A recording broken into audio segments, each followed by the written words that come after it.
কুন্তী মাতা লিখছেন, পুত্র তুমি তোমার ভাইদের পাশে থেকো, ওদের তুমি ভরসা, তুমি ওদের পথ দেখাও। আমি জানি মহারাজা ধৃতরাষ্ট্রের মনের স্বপ্ন পুত্র দুর্যোধন যুবরাজ হোক।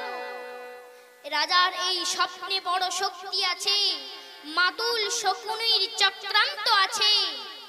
রাজকর্মচারীদের অর্থে লোভ দেখিয়ে যে কোনো সময়ে আমার পুত্রদের ক্ষতি করে দিতে পারে। এই সংসারে পুত্র তুমি একমাত্র আস্থা, তুমি আমার পুত্রদের রক্ষা করতে পারো। পত্র লিখতে গিয়ে কুন্তী মাতা শত্রু বিনাশক শ্রীকৃষ্ণের ধ্যানে নিমগ্ন হয়ে গেলেন।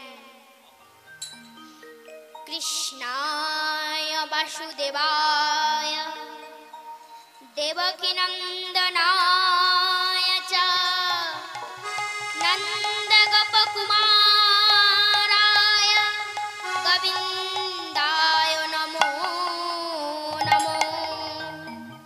কেবয়ং নাম রূপভ্যং যদুভিः সহ পাণ্ডবা ভবতো দর্শনং জর্হি হৃষিকানামিবেশিতু।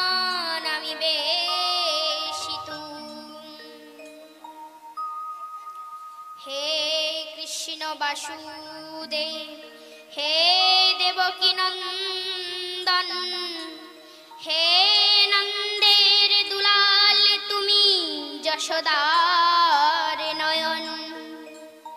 বায়ুহীন প্রাণী যেমন হয় শক্তিহীন, তুমি ছাড়া পাণ্ডবগণ হবে শক্তিবিহীন।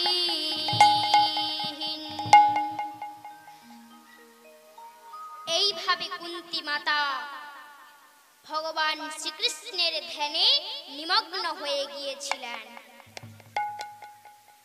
কুন্তী মাতা কৃষ্ণের ভক্ত ছিলেন। আমরা আমাদের সংসারে অনেককে বলা বলি করতে শুনেছি, অমুক ব্যক্তি ভগবানের পরম ভক্ত। সত্যি কথা বলতে আমরা কেউ পরম ভক্ত নই। পরম ভক্ত তো দূরের কথা, আমরা ভক্তই হতে পারিনি।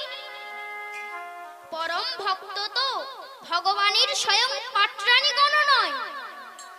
এজন্য স্বয়ং কৃষ্ণ তার পাত্রাণী দেবী জাম্বন্তী ও দেবী সত্যভামার কাছে পরীক্ষা নিয়েছিলেন, তারা কি ভগবানের পরম ভক্ত না পরম ভক্ত নয়। একবার দ্বারকায় ভগবান শ্রীকৃষ্ণ বৃন্দাবনের গোপীদের ভক্তি প্রেমের স্মৃতিচারণে প্রেমাবিষ্ট হয়ে সমাধিস্থ অবস্থায় বংশী বাজাতে থাকেন। এমত অবস্থায় ভগবানের দুই পাত্রাণী দেবী জাম্বন্তী ও দেবী সত্যভামা। হে ভক্তমণ্ডলী, ভগবানের 16,108টি পাত্রাণী।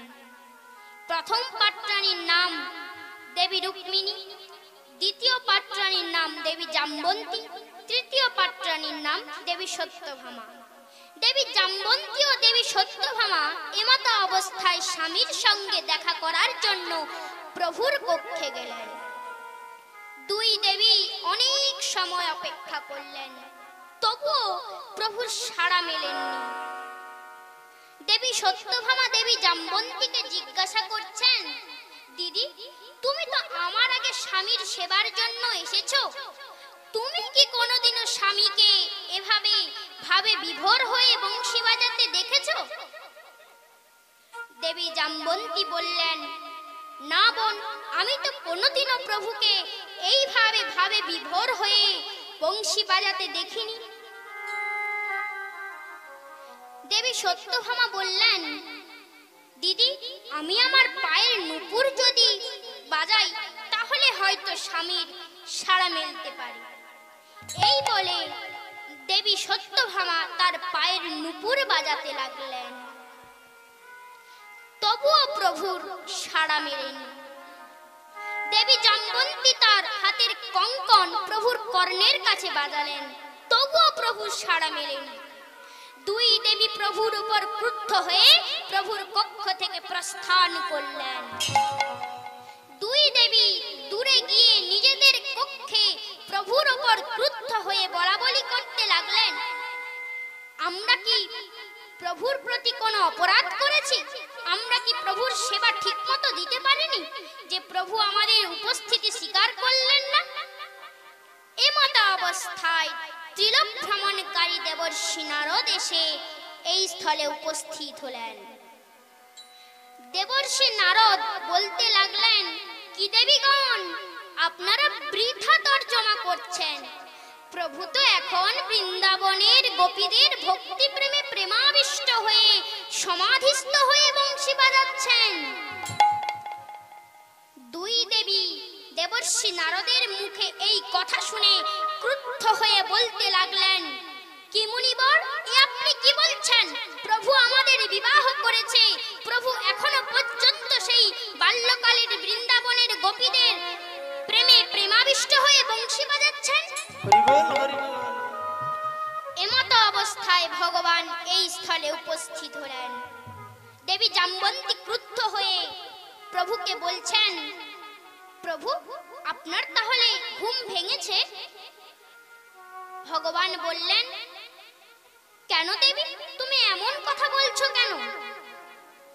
আমি তো বাল্যকালের বৃন্দাবনের গোপীদের ভক্তি প্রেমে প্রেমাবিষ্ট হয়ে বংশী বাজাচ্ছিলাম। দুই দেবী বললেন, প্রভু আমরা কি আপনার সেবা দিতে পারিনি? আমরা কি আপনার পরম ভক্ত নই যে আপনি এখনো সেই বৃন্দাবনের ভক্তি প্রেমের স্মৃতিচারণা করছেন?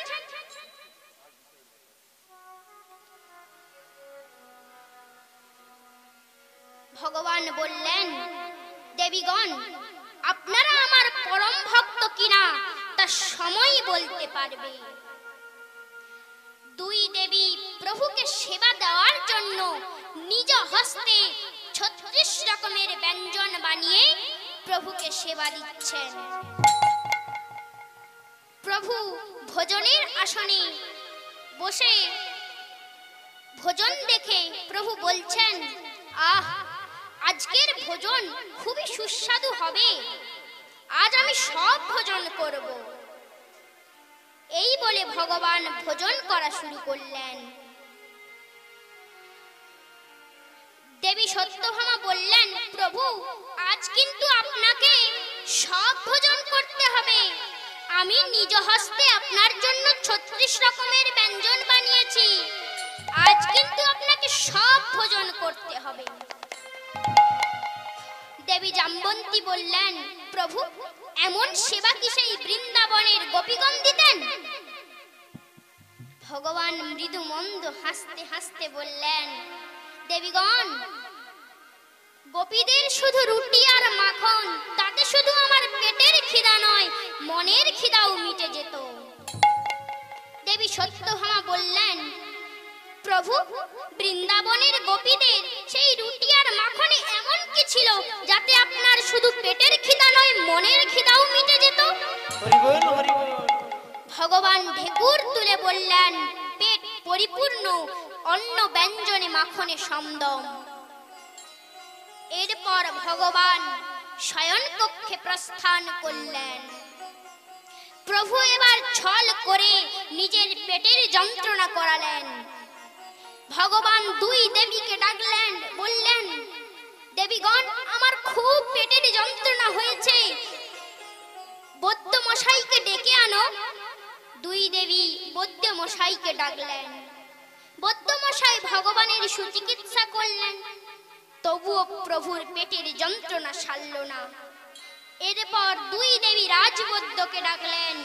রাজবৈদ্য ভগবানের সুচিকিৎসা করলেন, তবুও প্রভুর পেটের যন্ত্রণা সারল না। দুই দেবী এবার হাত জোড় করে বলতে লাগলেন, প্রভু আপনি জগৎ স্বামী অন্তর্যামী, আপনি সব জানেন। প্রভু আমি জানি, আপনি বলে দিন যে পেটের যন্ত্রণা কি করে নিরাময় হবে, আমরা তাহলে সেই কাজই করব। ভগবান বললেন, দেবীগণ, আমার কোন পরম ভক্ত যদি আমাকে চরণ ধুলি দেয়, সেই চরণ ধুলি আমি সেবন করলে আমার পেটের যন্ত্রণা নিরাময় হবে। ভগবান দুই দেবীর কাছে হাত জোড় করে বলছে, দেবীগণ, আপনারা তো আমার পরম ভক্ত, দিন না চরণ ধুলি, সেই চরণ ধুলি আমি সেবন করে পেটের যন্ত্রণা নিরাময় করব। দুই দেবী হাত জোড় করে বলতে লাগলেন, প্রভু, এ আপনি কি বলছেন?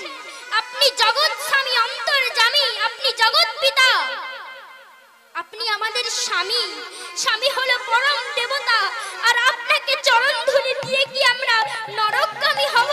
না না প্রভু, আমরা চরণ ধুলি দিতে পারবো না প্রভু। জগন্নাথ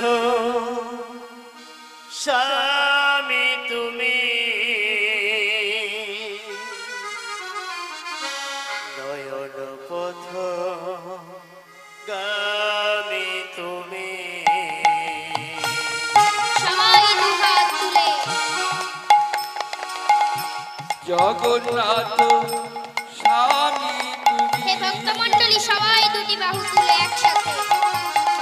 নয়ন পথ গামী তুমি, জগন্নাথ স্বামী তুমি, নয়ন পথ গামী তুমি। জগন্নাথ স্বামী তুমি, নয়ন পথ গামী তুমি, হব তুমি, হব তুমি, হব তুমি, হব তুমি, ভব তুমি, সবাই দুহাত তুলে পিছনে। ভব তুমি, ভব তুমি, হব তুমি, হব তুমি, হব তুমি, হব তুমি, ভব তুমি, ভব তুমি, ভব তুমি, ভব তুমি, সবাই দুহাত তুলে জগন্নাথ স্বামী তুমি, নয়ন পথ গামী তুমি।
তোমারই গায় গান যমুনার তীরে কদমের মূলে বংশী বাজাতো শ্যামলায়। যমুনার তীরে কদমের ডালে বংশী বাজাতো সবাই দুহাত তুলে। যমুনার তীরে কদমের মূলে বংশী বাজাতো শ্যামলায়। ওই না যমুনার তীরে কদমের ডালে বংশী বাজাতো শ্যামলায়। হরে কৃষ্ণ হরে সবাই দুটি বাহু তুলে। কৃষ্ণ হরে হরে হরে রাম হরে রাম রাম রাম হরে হরে হরে কৃষ্ণ হরে সবাই দুটি বাহু তুলে। কৃষ্ণ কৃষ্ণ হরে হরে হরে রাম হরে রাম রাম রাম হরে হরে বলুন এই দুহাত তুলে পরমানন্দে রাধে। রাধে রাধে। আমি যে কথাই ছিলাম, দেবী জাম্বন্তী বললেন, প্রভু আপনি তো জগতের নাথ, আপনিই বলে দিন আপনার পেটের যন্ত্রণা কি করে নিরাময় হবে। ভগবান বললেন, আমার পেটের যন্ত্রণা নিরাময় হতে পারে এক কারণে, আমার কোন পরম ভক্ত যদি তার চরণধুলি আমাকে দেয়, সেই চরণধুলি আমি সেবন করলে আমার পেটের যন্ত্রণা নিরাময় হবে। দুই দেবী প্রভুর কাছে হাত জোড়ো করে বলতে লাগলেন, প্রভু এ আপনি কি বলছেন? আপনি তো পরমেশ্বর, পরম দয়াল, আপনাকে চরণধুলি দিয়ে কি আমরা নরকগামী হব?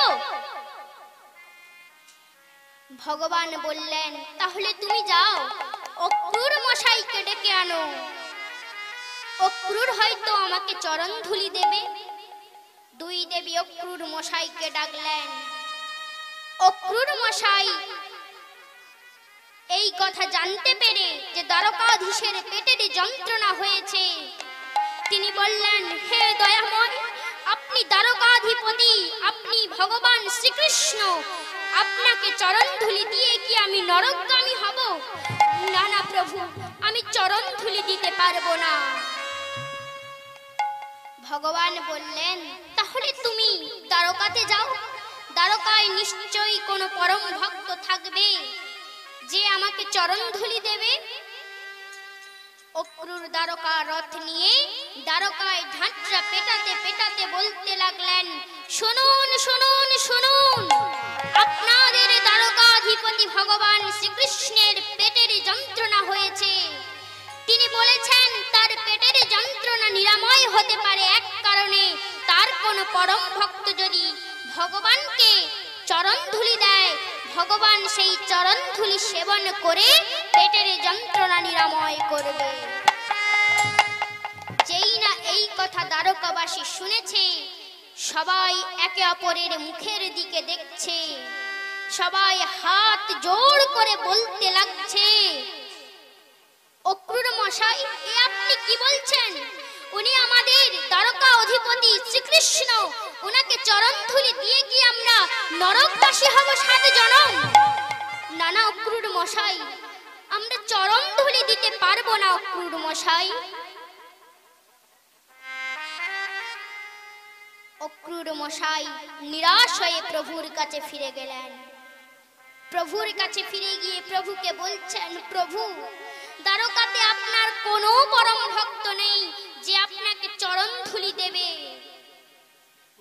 ভগবান বললেন, তুমি তাহলে বৃন্দাবনে যাও, বৃন্দাবনে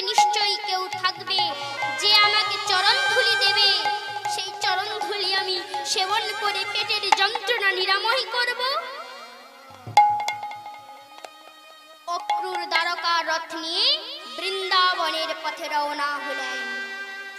এমতো অবস্থায় বৃন্দাবনের গোপীগণ কেহ যমুনা নদীর তীরে জল নিতে এসেছে, কেহ গাভীকে স্নান করাতে এসেছে, কেহ বস্ত্র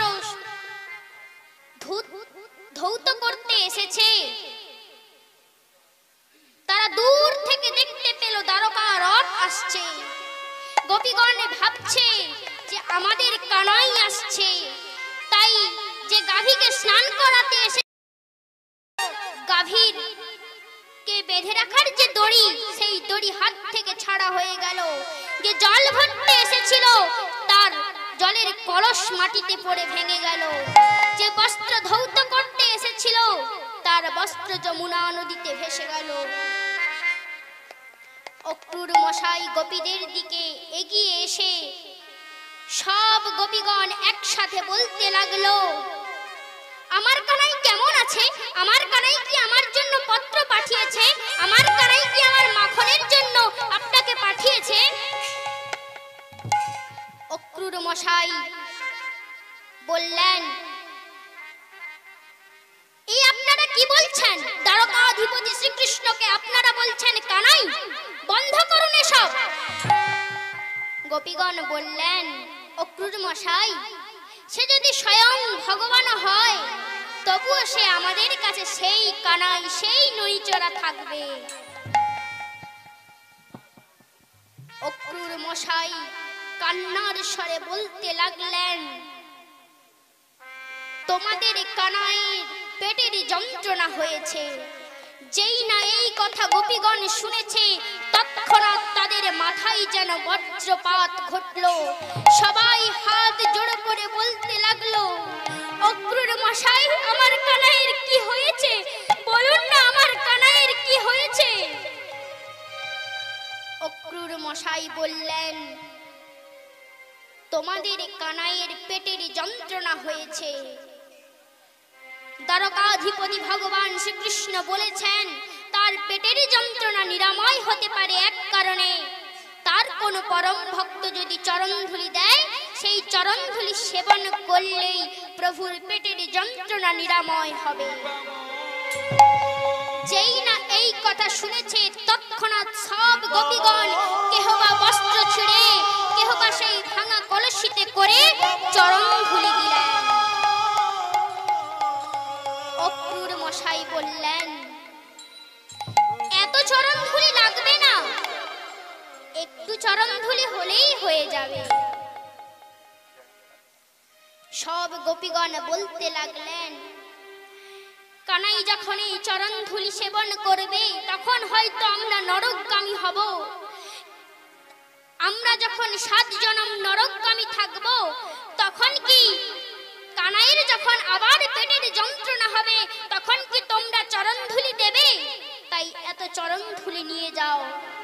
সব গোপীগণ কাঁদতে কাঁদতে বলতে লাগলেন, হই না যত বড় পাপী, প্রভুর সুখে আমি সুখী, হলেও আমি নরকবাসী, দেখব প্রভুর মুখে হাসি। এই নাও চরণ ধুলি ওহে দ্বারকাবাসী। অক্রূর মশাই চরণ ধুলি নিয়ে দ্বারকায় ফিরে গেলেন। দ্বারকায় গিয়ে প্রভুর চরণ কাঁদতে কাঁদতে বলছেন, হে কৃপাময়, হে দয়াময়, হে পরমেশ্বর, আমি আমার ভুল বুঝতে পেরেছি।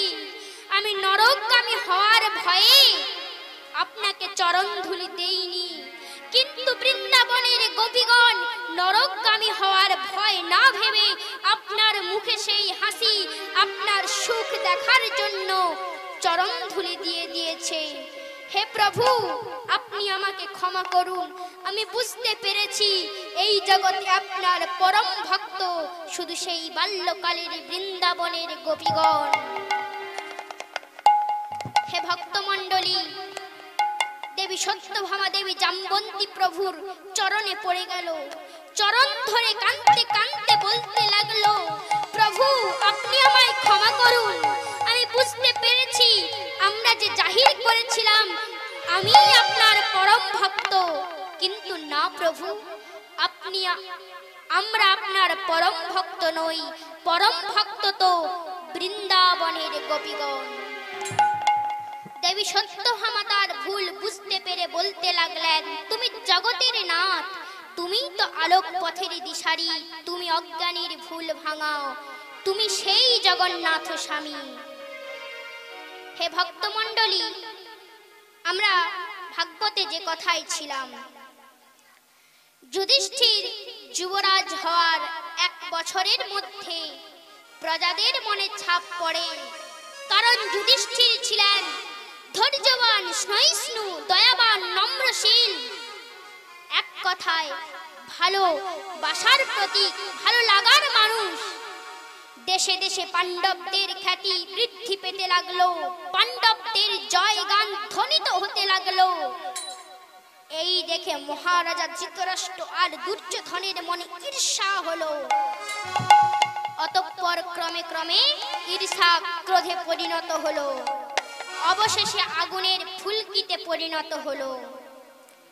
ধৃতরাষ্ট্র তার মন্ত্রী কনিককে ডেকে পরামর্শ করলেন, পাণ্ডবদের বারনাবতে পাঠিয়ে দিয়ে হস্তিনাপুরীকে করায়ত্ত করে নিবেন, মন্ত্রীগণ এবং রাজকোষকে অধীনস্থ করে নিবেন। যখন পাণ্ডবগণ ফিরে আসবে তখন আর কিছুই করতে পারবে না। পাণ্ডবদের বলা হলো, বারনাবতে শিব মহোৎসব হবে, সেখানে যুবরাজের যাওয়া উচিত, প্রজাদের দান করা রাজ্যের মঙ্গল। পাণ্ডবদের যেতে রাজি হলেন। পাণ্ডবদের এই যাত্রার সুযোগে শকুনির পরামর্শে গোপনে দুর্যোধন এবং রাজ্যের এক মন্ত্রী পুরোচন এক চক্রান্ত করেন। পাণ্ডবগণ এবং কুন্তী মাতা যে গৃহে থাকবেন সেই গৃহ লাক্ষাগৃহ হোক। বারনাবত নগরের এক ধারে শন, খড়, কাঠ, ঘি, তেল, চর্বি এবং লাক্ষা দিয়ে মাটির রঙের গৃহ বানানো হোক, যাতে একটু আগুনের স্পর্শে মুহূর্তের মধ্যে গৃহের চারিদিকে আগুন ছড়িয়ে পড়ে, যার কারণে পাণ্ডবগণ এবং কুন্তী মাতা পুড়ে ভস্মীভূত হয়ে যায়। এই চক্রান্তটি অতি গোপনে করা হয়, জানত কেবল পুরোচন, শকুনি এবং দুর্যোধন। হে ভক্তমণ্ডলী, আপনারা ভাববেন না লাক্ষাগৃহে পাণ্ডবগণ এবং কুন্তী মাতা পুড়ে মারা যাবেন। এই আসরে দোষে গুণে পরিপূর্ণ মানুষ আমরা কি চাই যে পাণ্ডব আর কুন্তী মাতা পুড়ে মারা যাক? কি আপনারা কি চান? আপনারা চান না। সেখানে ভগবান কি চাইবেন তার ভক্ত পাণ্ডবগণ এবং পিসিমা মারা যাক? ভগবান ভক্তের জন্য কত কিনা করেন। ভগবান ভক্তের পদ সেবা করেন, ভগবান ভক্তকে কাঁধে করে বেড়ান, ভগবান ভক্তের লাজ বাতাতে চুল পাকা বৃদ্ধ সাজেন। কত উদাহরণ, ভক্তের সেবা করেন। এর একটা দৃষ্টান্ত বলবো। হে ভক্তমণ্ডলী, আমি কোনটা বলবো? বলুন, আমি কোনটা বলবো? কিশোর প্রভু বৃদ্ধ হলেন কেন, এটাই কি বলবো? প্রভু ভক্তের বিপদে বৃদ্ধ হলেন কেন, এটাই শুনবো। তাহলে আমি এটাই বলছি। রাজস্থানের মদন মোহন মন্দিরের এক পূজারী ছিলেন। রাজা কৃষ্ণ ভক্ত ছিলেন, একাধারে রাজধর্ম পালন করতেন। এই মন্দিরের রীতি ছিল মদন মোহন জিউকে যে মালা পরিধান করানো হতো সেই মালা ওই রাজ্যের রাজা স্নান সেরে পরিধান করে রাজসভায় রাজ সিংহাসনে উপস্থাপন করত। প্রতিদিনের মতো পূজারী প্রভুর আরতি করছেন, প্রভুর সেবা দিচ্ছেন। এমতো অবস্থায় রাজার এক ভৃত্য ছুটে এসে বলছে, ব্রাহ্মণ দেবতা, ব্রাহ্মণ দেবতা, আজকে মহারাজা মন্দিরে আসবেন না? তিনি এক বিশেষ দরকারে অন্য রাজ্যে যাবেন। ভৃত্য এই বলে চলে যায়। ব্রাহ্মণ দেবতা মনে মনে বললেন, সবই গোবিন্দের ইচ্ছা। ব্রাহ্মণ দেবতা এবার মুখ ফুটে বলছে, প্রভু, আমার অনেক দিনের সাধ ছিল তোমার পরিহিত মালা আমি পরিধান করব। হরি বল, হরি বল। আজ আমার সেই শখ, সেই সাধ, আমার ইচ্ছে পূরণ হবে প্রভু।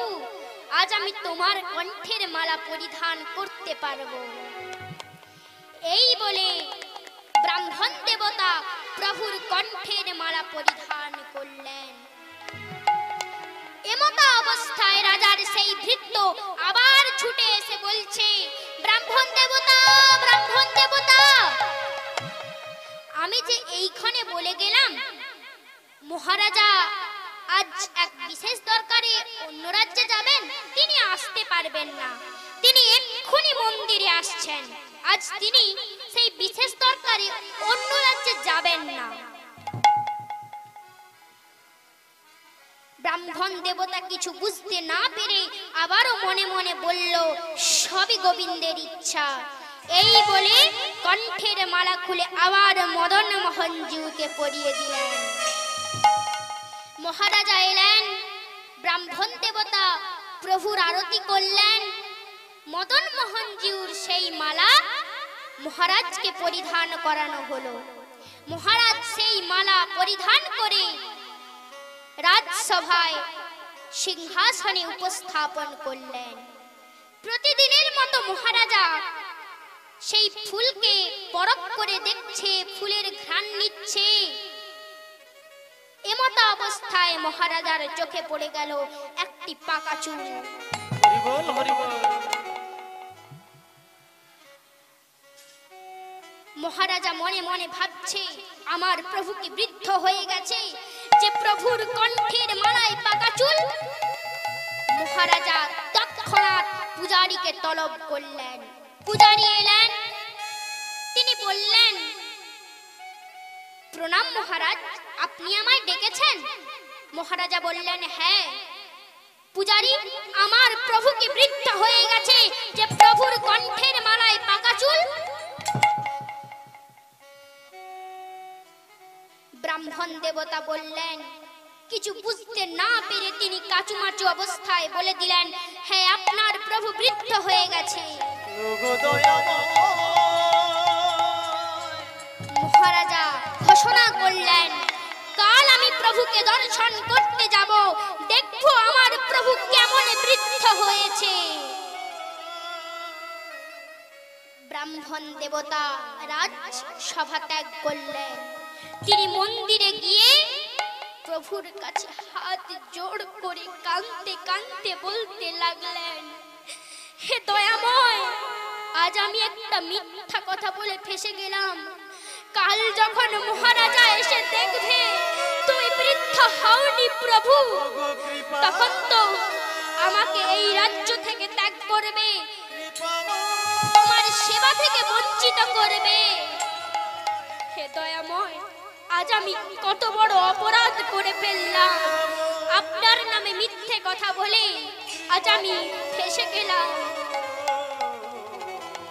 ব্রাহ্মণ দেবতা প্রভুর কাছে হাত জোড় করে বলতে লাগলেন, হে দয়াময়, হে ঈশ্বর, আমি আপনাকে শেষবারের মতো পুজো করে নি। এই বলে ব্রাহ্মণ দেবতা প্রভুকে পূজা করার জন্য হস্তশুদ্ধি করলেন।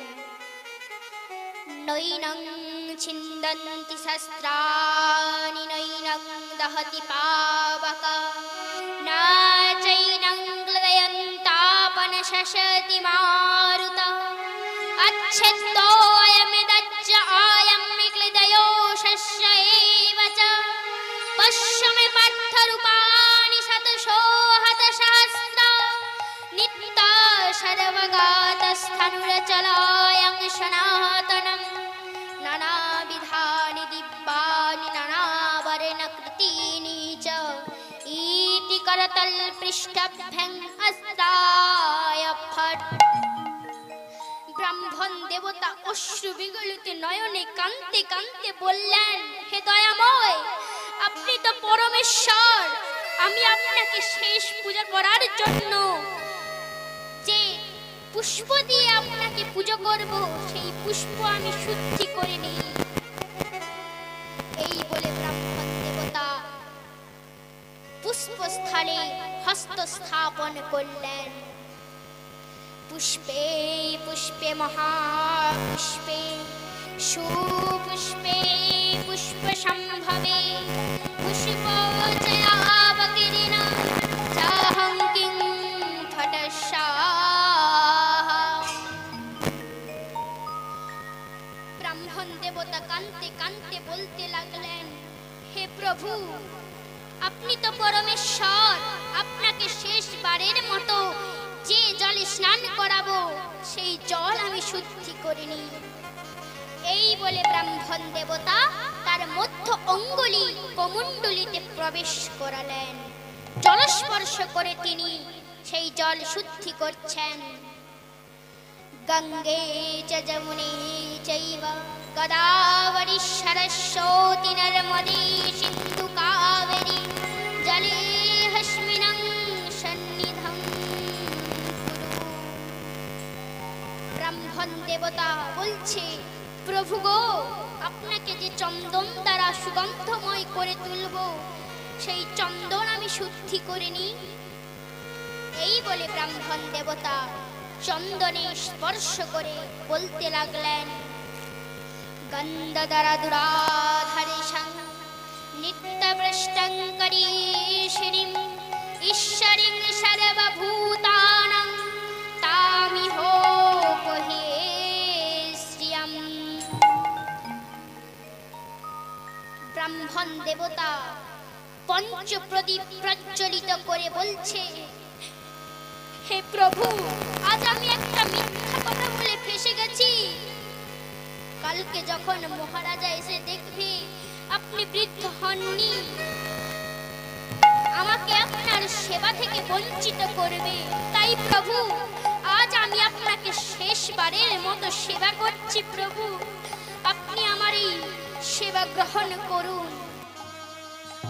এই বলে ব্রাহ্মণ দেবতা প্রভুর আরতি করতে শুরু করলেন।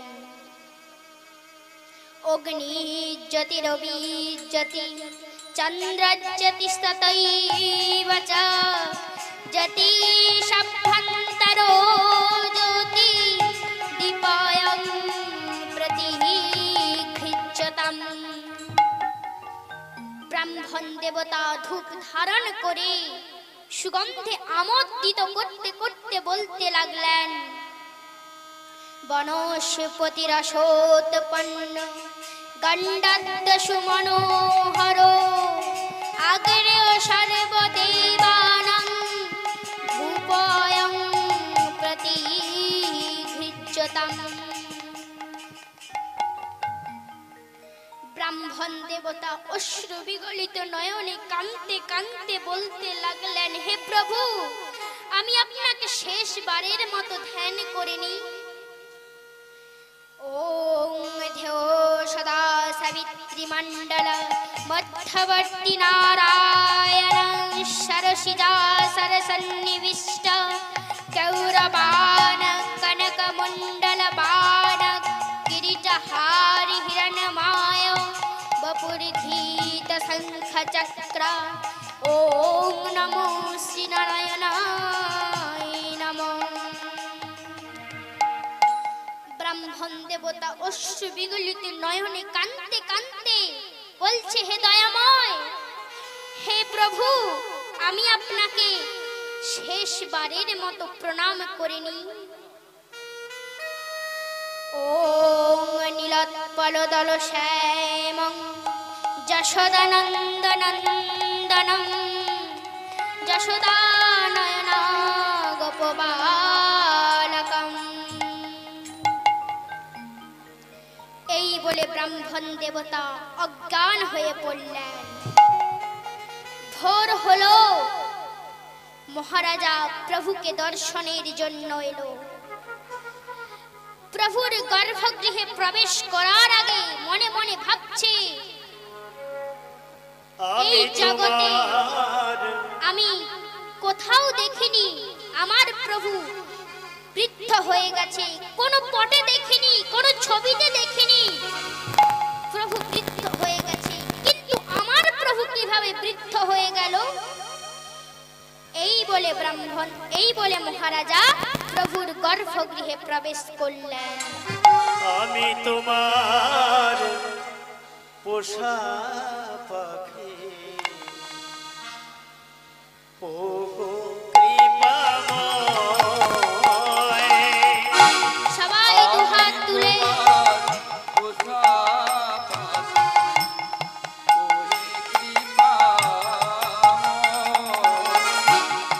আমি তোমার পোষা পাখি, ও গো দয়াময়।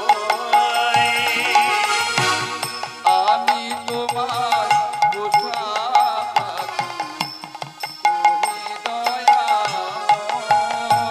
তুমি যেমন চালাও তেমনি চলি, যেমন চালাও তেমনি চলি, ও গো কৃপাময়। সবাই দুহাত তুলে আমি তোমার পোষা পাখি, ওহে কৃপাময়। আমি তোমার পোষা পাখি, ওহে কৃপাময়। তুমি যেমন বলো তেমনি বলি, যেমন বলো তেমনি বলি, ও গো দয়াময়।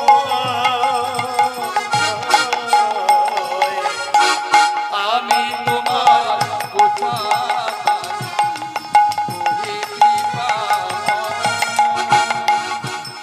আমি তোমার পোষা পাখি, ওহে কৃপাময়। তুমি যেমন চালাও তেমনি চলি, তেমনি সবাই দুহাত তুলে তেমনি চলি, ও গো দয়াময়।